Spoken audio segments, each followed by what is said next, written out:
So now my income went from 6 figures to multiple 7 figures. When you move from one income bracket to the next, do you find that you're working less and having greater ease in the work that you do at this level? Oh, absolutely. I don't work on Mondays. I have, it's amazing what has happened. And I also recognize something else that happens is I don't consider work work. My work is my life. And that's how I approach everything I do. If it doesn't serve me, I don't do it. That, my friends, is the voice of Karen Arrington. She has a very long and impressive resume, but if I had to sum her up in just a few words, I would simply say that she is badassery on a whole different level. I spoke with her recently, and you'll get to hear a portion of that conversation today on Sisternomics. Hey sis, welcome back. This is the final episode of Sisternomics Season 1, and my name is Monique Carradine. I can't think of a better way to wrap up our inaugural season than with this amazing woman by the name of Karen Arrington. I was recently introduced to Karen by Lisa Mannion, who's a longtime friend of mine. In fact, I featured her here on Sisternomics. I believe it was episode 4. So anyway, I Googled Karen after Lisa recommended her, and I was like, yeah, she would be a great guest to come on the show. And then I started to dig a little deeper in my research, as I always do. And it quickly became apparent to me that Karen Arrington is a force to be reckoned with. Do you hear me? She is an author, a coach, an international goodwill ambassador to Sierra Leone. Yes, the Sierra Leone in Africa. And she has mentored and coached thousands of women. And she's also the founder of the Miss Black USA Pageant. Now, if I would have talked to her about all of the various different hats that she wears, this would have been a 3-hour-long podcast, and you would not have been happy with me about that. So I decided to pick Karen's brain on how women can do what she did, and that is tapping into the billions of dollars available to all of us that we can use to fund our big dreams, our vision, and our big ideas. That is exactly what Karen has done. So we only barely scratched the surface of how Karen has done that in this conversation. And in addition to that, unfortunately, we did have to contend with some technology-related issues and glitches and stuff, which you might be able to pick up on a little bit of that here. But nevertheless, I was able with my team, my amazing team, to salvage most of the conversation, and I invite you to listen in. And more importantly, be prepared to take action on the steps that Karen shares. I guarantee you are going to walk away from this conversation with at least one golden nugget that could get you to your next level. This is episode 15 of Sisternomics featuring Karen Arrington. Welcome to Sisternomics, Karen. It's great to have you here. Thank you for having me. So you say on your website, and I think this quote also appears in your book, and I love it. I think this is a great place for us to start the conversation. You say, money is out there. It's everywhere. It's available for you to claim. Billions of dollars in scholarships, grants, and entrepreneurial gold are awarded annually and can be found online.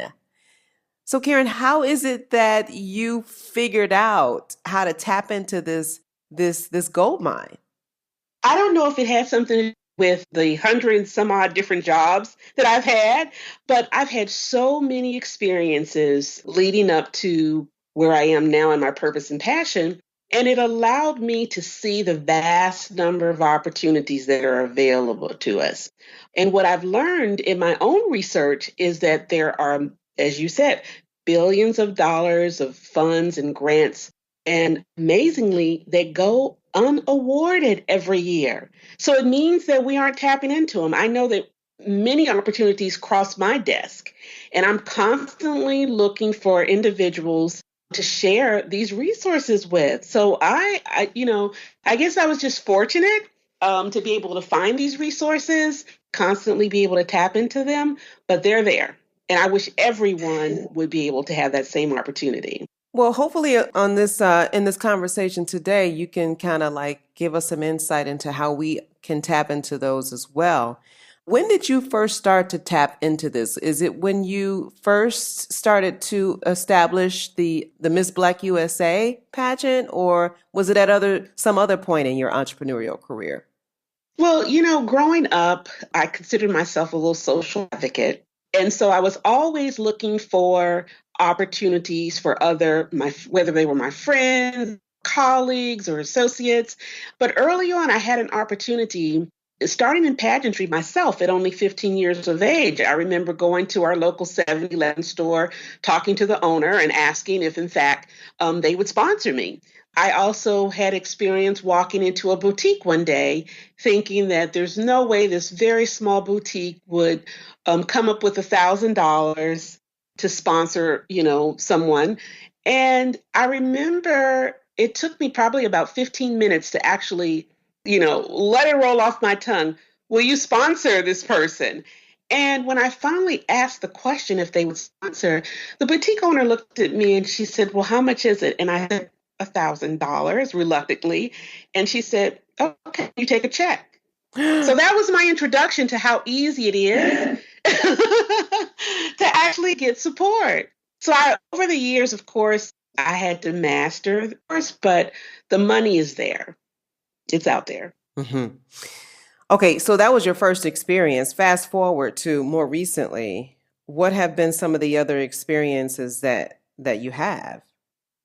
Well, over the years, I've learned to dream big and bigger. So we went from $1,000 to negotiating a $2.5 million deal with the head of a foreign state with no law or no MBA.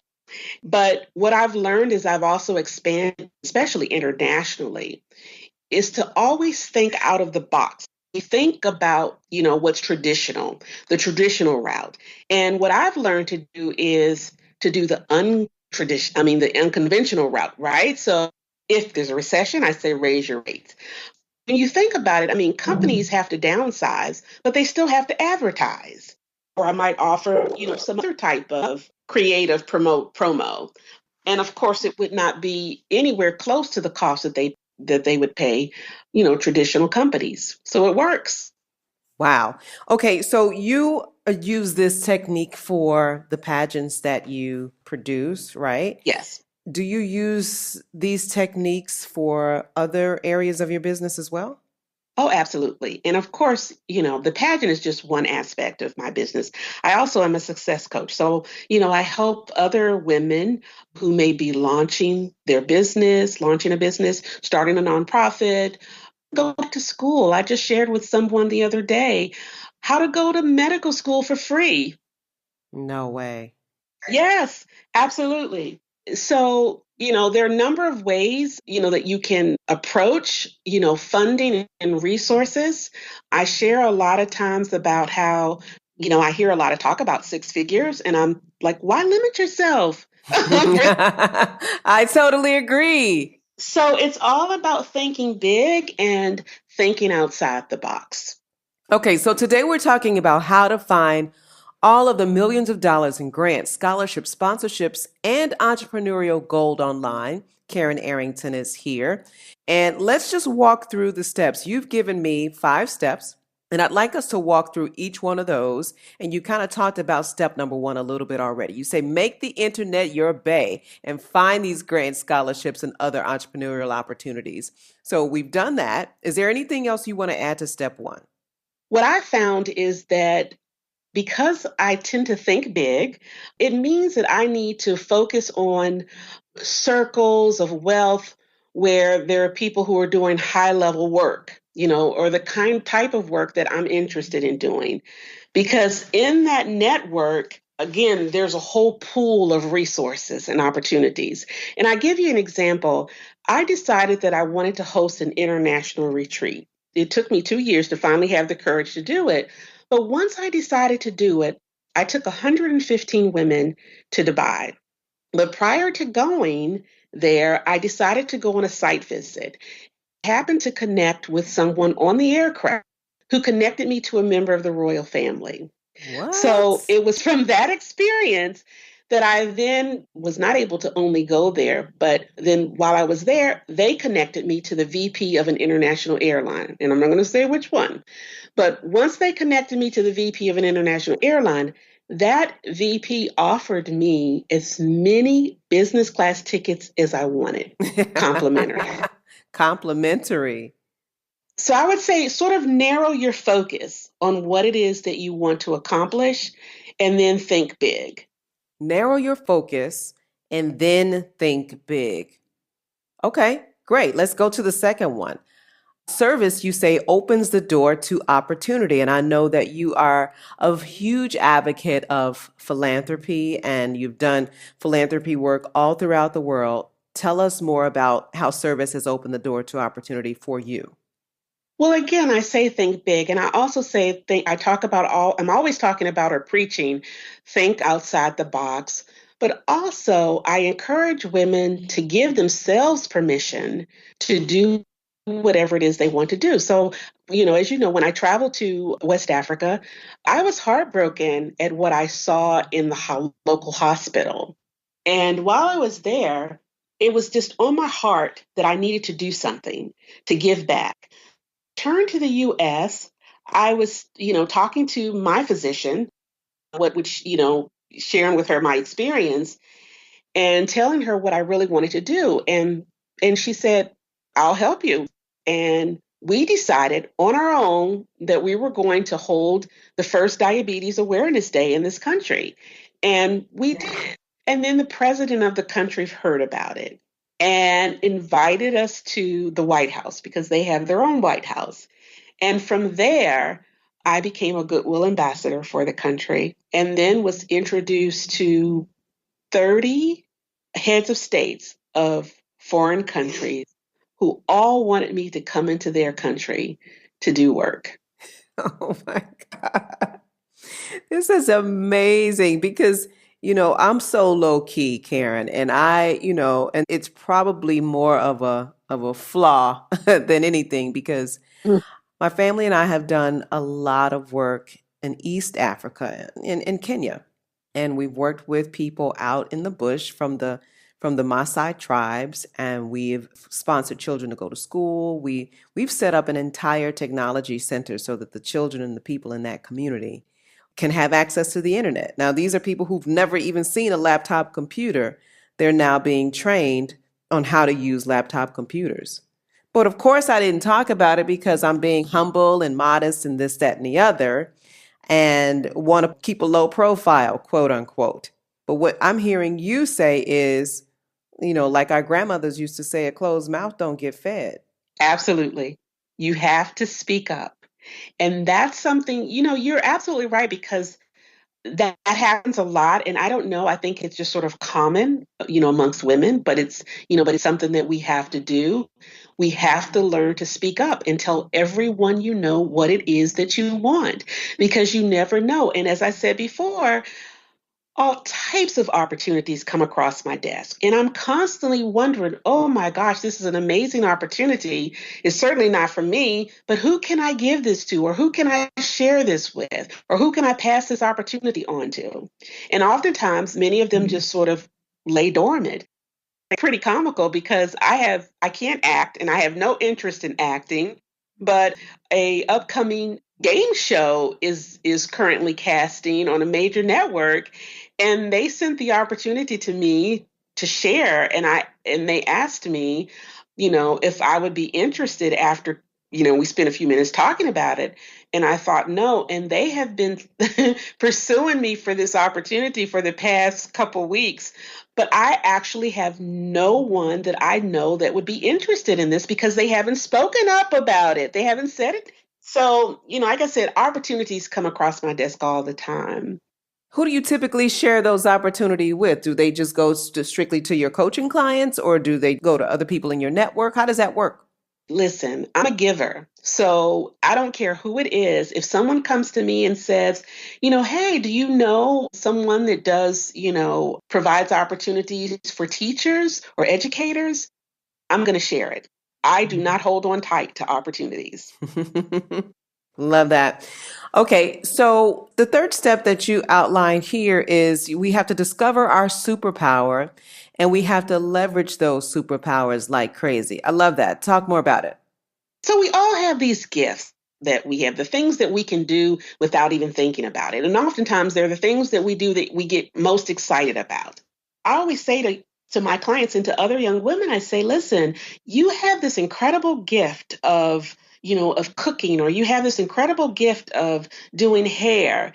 Leverage it like crazy. I mean, can you imagine if you had people working for you that were all walking in their purpose and passion? How incredible that experience would be for your business. So, people always need people who are walking in purpose and passion. What if you don't know exactly what your superpower is? Like, how do you help people figure that out? Well, one of the things that I do is I have people do an exercise and I tell them to write down two columns. And on the first column, I want you to write down every single job that you've ever had. And then in the second column, write down every skill that you've ever had to use, every single skill. Now, I tell you, when you go back over those two lists and you look at each column, there's some of the items in those columns you're going to look back and say, "Oh my gosh, I loved that job." And you're going to think about the reason you loved it so much is because it probably was very easy and it was natural for you.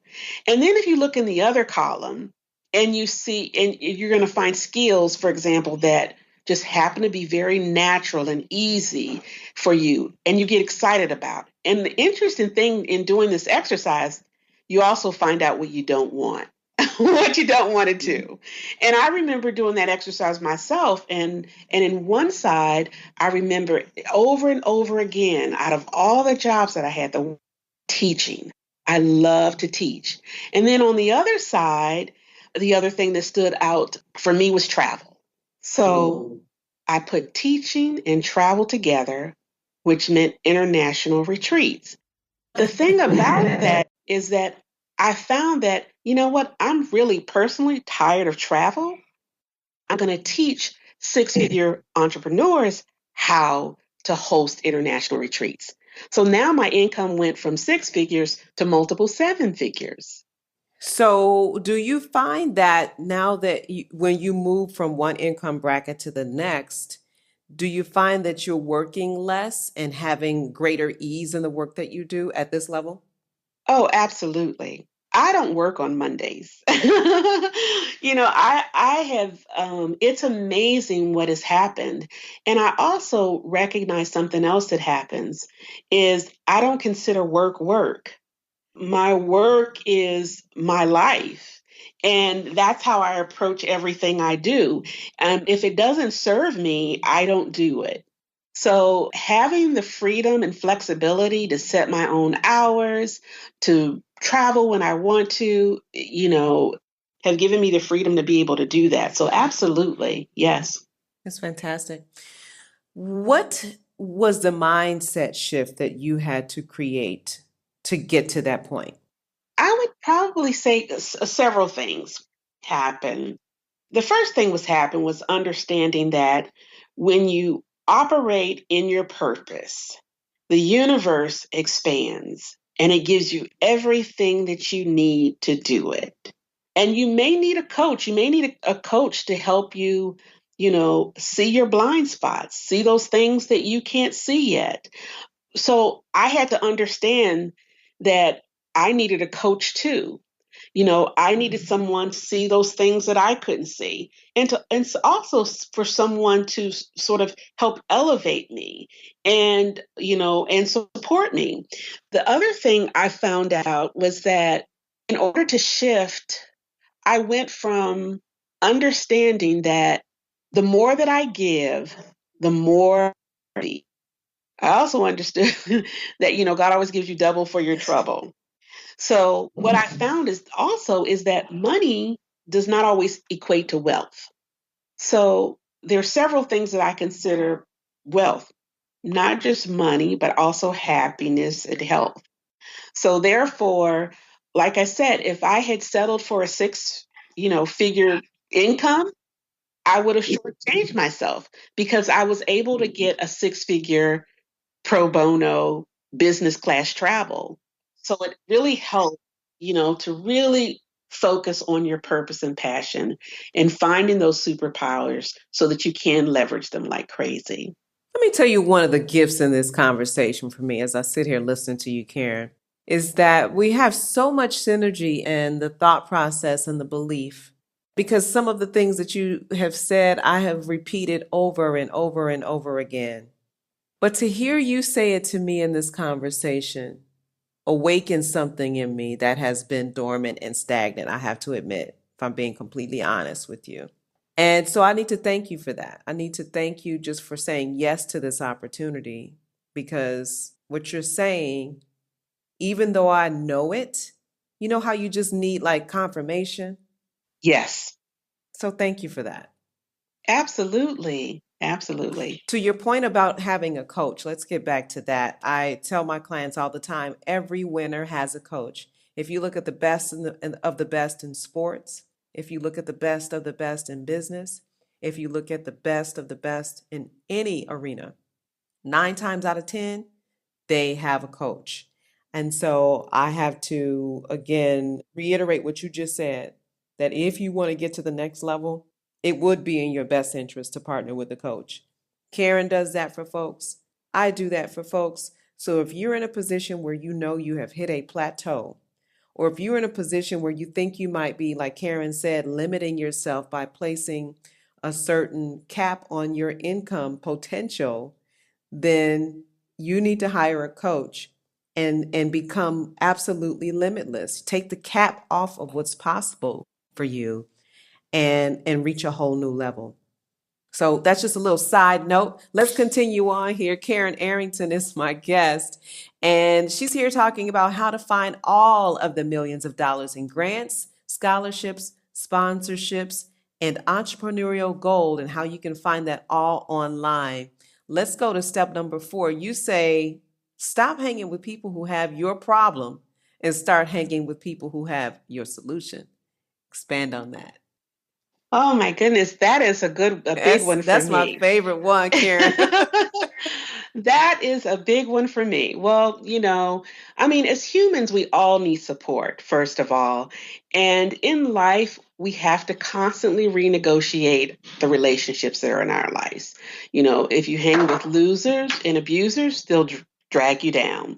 So we need to constantly cultivate those people who, as we said, who are going to lift you higher and not just, have your problem, but have your solution. And I understand that once I began to cultivate my circle and create my own power entourage, I mean, I oh my like gosh. I like that. I like that title, Power Entourage. I might have to use that one, Karen. Use it. I'm telling you, I mean, the world just opened up for me. And now I credit part of that, though, back to, again, my purpose, because when you are walking in purpose, you become more and more comfortable in talking about what your mission is in life and sharing it with other people. And I remember having a conversation with a woman who was a very accomplished attorney.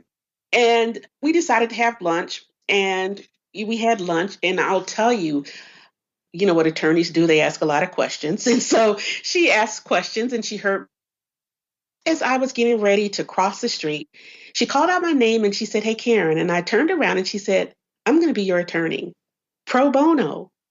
So, what that one person did changed the whole trajectory of the work that I would do for the next 7 years because she rewrote all my contracts. I mean, she now travels with me 24/7.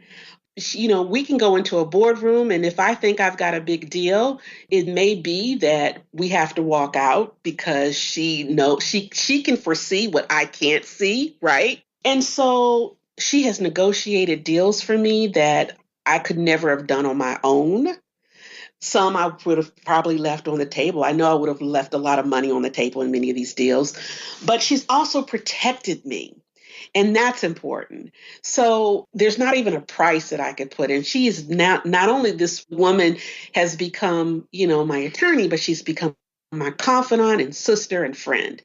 That's just one. And then I told you about my medical doctor. My medical doctor has now become my mentor, confident coach. She travels with me now everywhere. I mean, this is just, we just have this amazing power entourage. And now, I mean, who would have thought, why am I hanging with a doctor, a medical doctor, right? You know, but she has not only worked with me in my consulting business, but she's also worked with me at the pageant. I mean, I can, if a girl gets sick, I mean, she's taking over her care.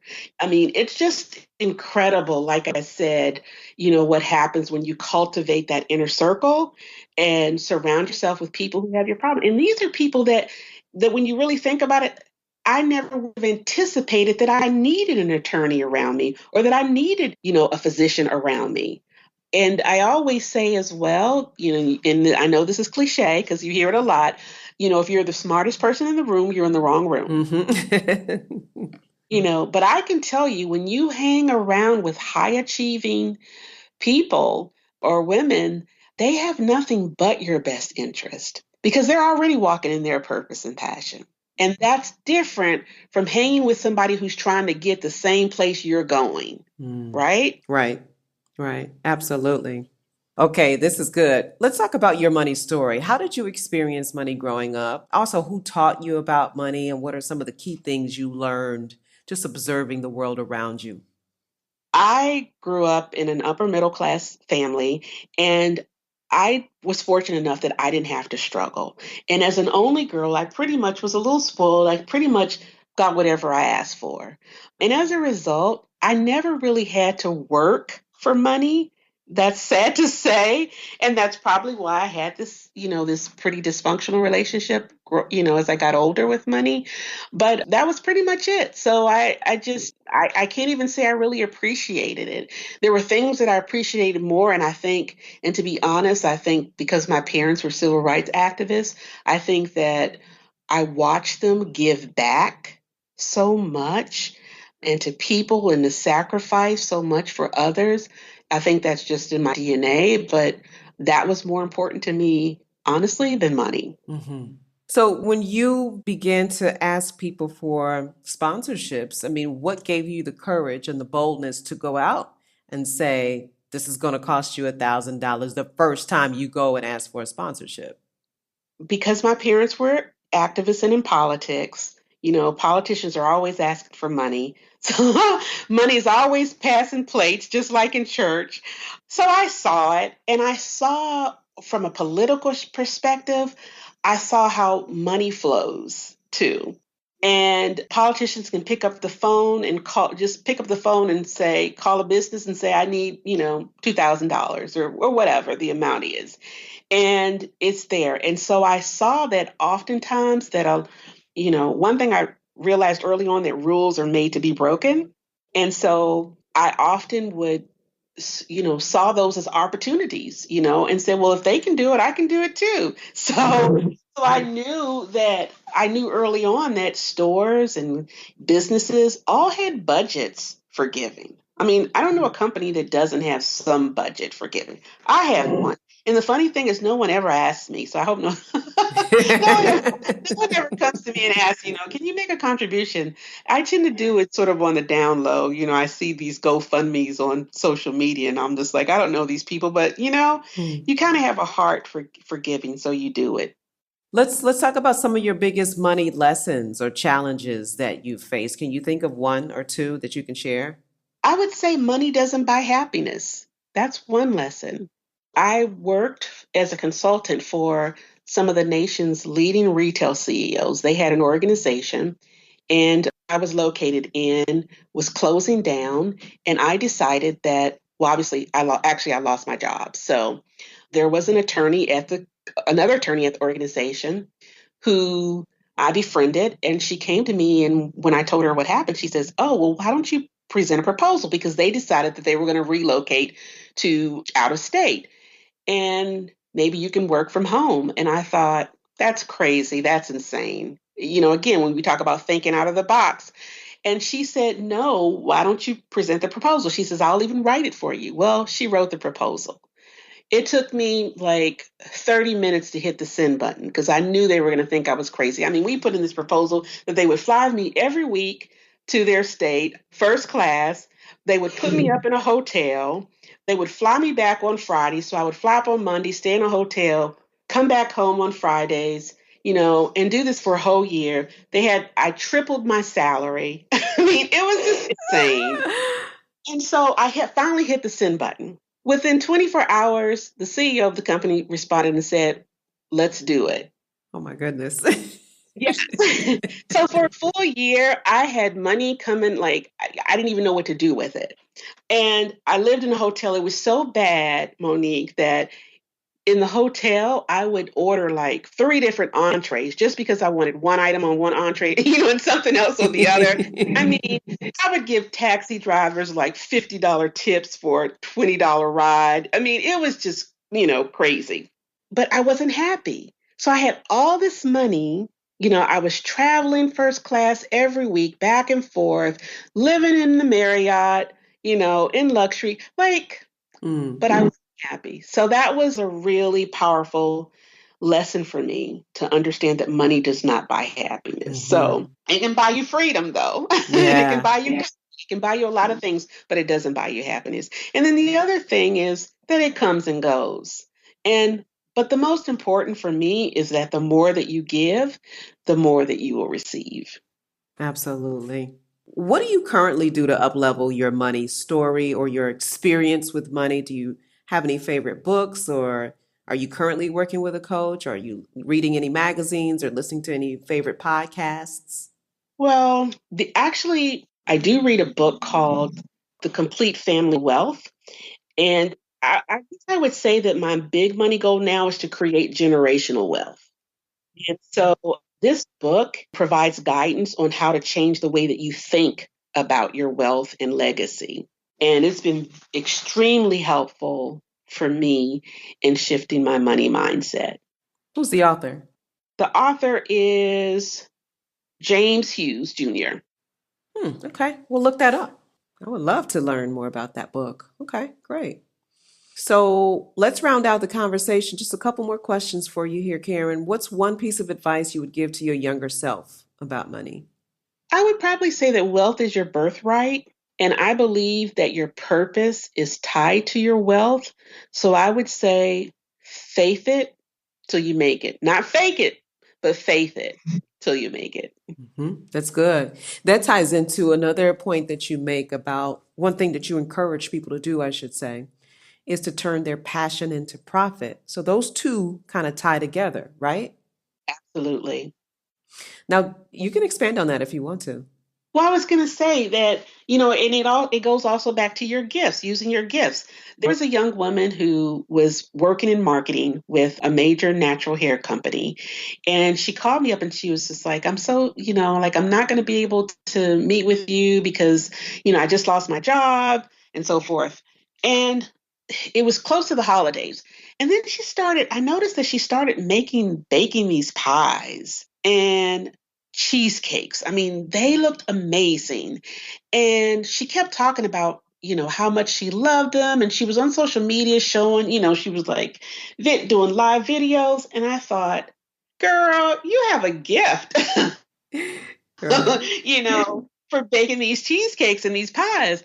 And I said, have you ever thought about selling them? Well, she says no, but you know what? That's a good idea because she needed obviously the income.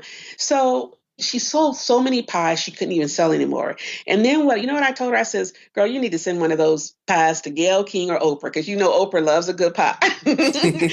So, but that I mean also about thinking out the box, you know what I'm saying? Because we tend to think that, oh, we have to do things the traditional way. But what could it hurt by sending, Oprah or Gail one of those pies in a nice wrapped, gift box? You never know what happened. So it's also about taking risks, as well. hmm This is important because limitations, either real or perceived, have the ability to just stop people in their tracks. And I know that's happened to me many, many times, still happens today. But I love your message about thinking outside of the box. And really, that has been something that has marked your entire career. In fact, during an interview on BET, they asked you how you were able to create and run a national beauty pageant for 20 plus years with no major sponsors. And your response to that, Karen, was what? My response is that Black people have always had to try to make something out of nothing. So, I mean, I grew up also, there were times where I watched my mother make these dishes. She was just throwing everything in those dishes. And I'm just like, what in the world is this? But she grew up, in the country where you had to kind of make something. What I've learned is when I'm limited or restricted with something, that's where my creativity flows. And that's where I begin to think that, you know what? The only limitations that I have are the ones that I place on myself. And then I begin to give myself permission to step outside of those limitations. And then, as a result of thinking outside those limitations, the possibilities are unlimited. So I then begin to look at those possibilities and see which ones really stick. And whatever those ones are that stick, those are the ones that I go after. This is great. It's been a great, great time talking with you. I'm going to go back and listen to this and really reflect on many of the things that you said. Is there anything else that you would like to, as we close this conversation, Karen? Any final comments you want to leave with the audience listening to this episode of Sisternomics? Especially women, to know that, it's 2019, the end of a decade, but we're going into 2020, and it's the year of the women, and we are unstoppable, and there is nothing that you cannot do. And instead of trying to get a side gig, go ahead and leverage your gifts. Because I promise you that the possibilities, the income potential, you can shatter. Absolutely. So it's really all about finding those people who, your power entourage, who are going to lift you higher, who have your solution, not your problem. It's fantastic. How can people find you if they need to? Find me through my website at KarenArrington.com. I'm also on Instagram at Karen_Arrington.